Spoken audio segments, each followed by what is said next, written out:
Hi guys, welcome to Rock and Roll Bride TV. This is part 2 of the new blogging series with me and photographer Ali Lovegrove. And today we're going to talk about what to do once your blog is already up and running and some of my top tips and tricks.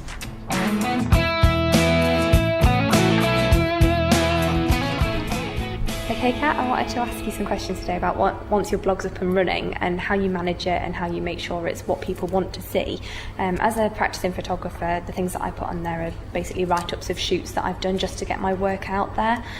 Is that the kind of thing that a photographer should be doing, or should there be elements of your personal life in there as well, and how would you approach that? Well, I think the beauty of a blog is that it is personal, so I would say to mix it up between the two. Like someone like Jasmine Starr, for example, she blogs all her weddings and photo shoots, but she also has personal posts that really makes her connect with the reader.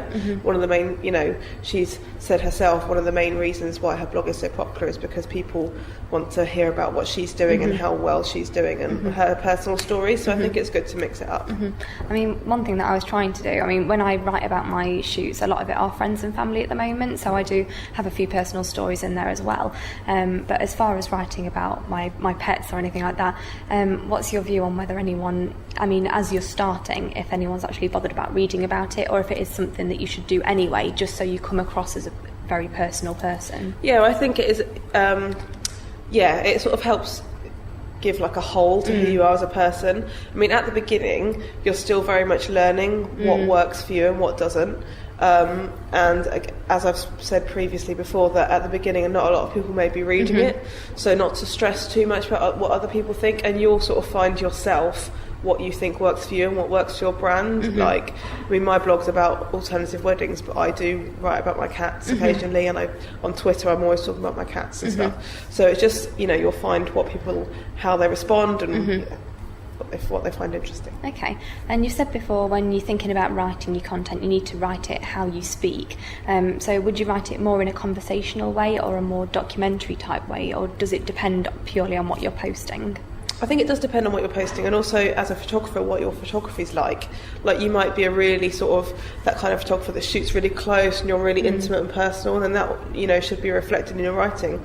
Or you might be more of a sort of it all happens and you just take photos, like a reportage kind of. And then that you might be writing more of a documentary style. So I think making your writing style reflect your work is really important, and it probably will just come naturally because you'll be more likely to be one type of person over the other. Okay.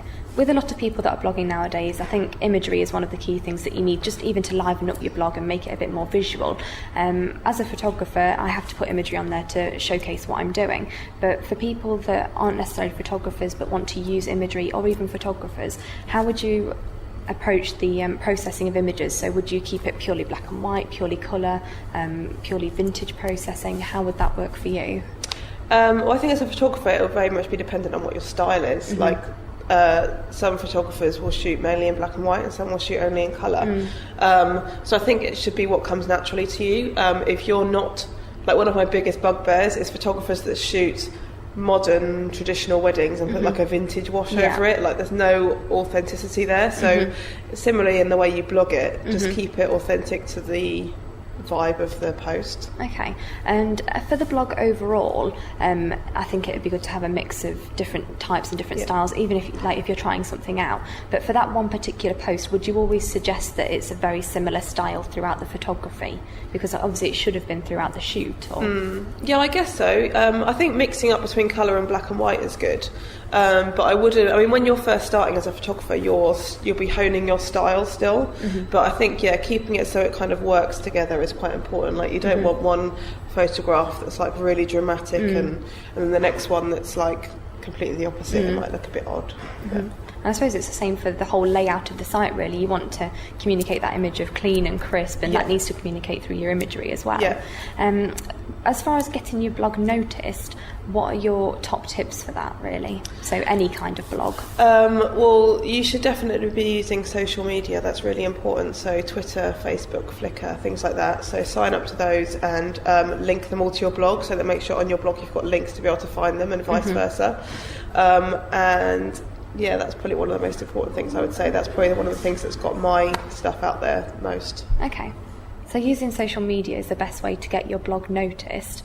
How about getting feedback from people and interacting with the people that are viewing your website? What would you say is the best ideas for getting people to comment back onto your posts? I would think you've got to be the kind of person that's going to sort of be the first one to comment on someone else's blog. Like if you're, I think I probably stole this answer from Jasmine Starr, but if you're always reading other blogs and you always comment on theirs, then they might be more likely to comment back. That's first of all.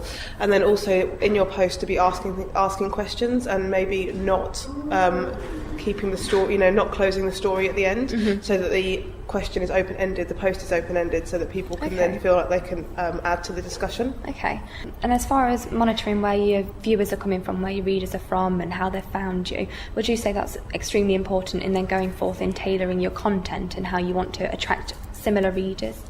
Yeah, I think it is. You should have something like analytics put on your blog so that you can see where they're coming from and who they are.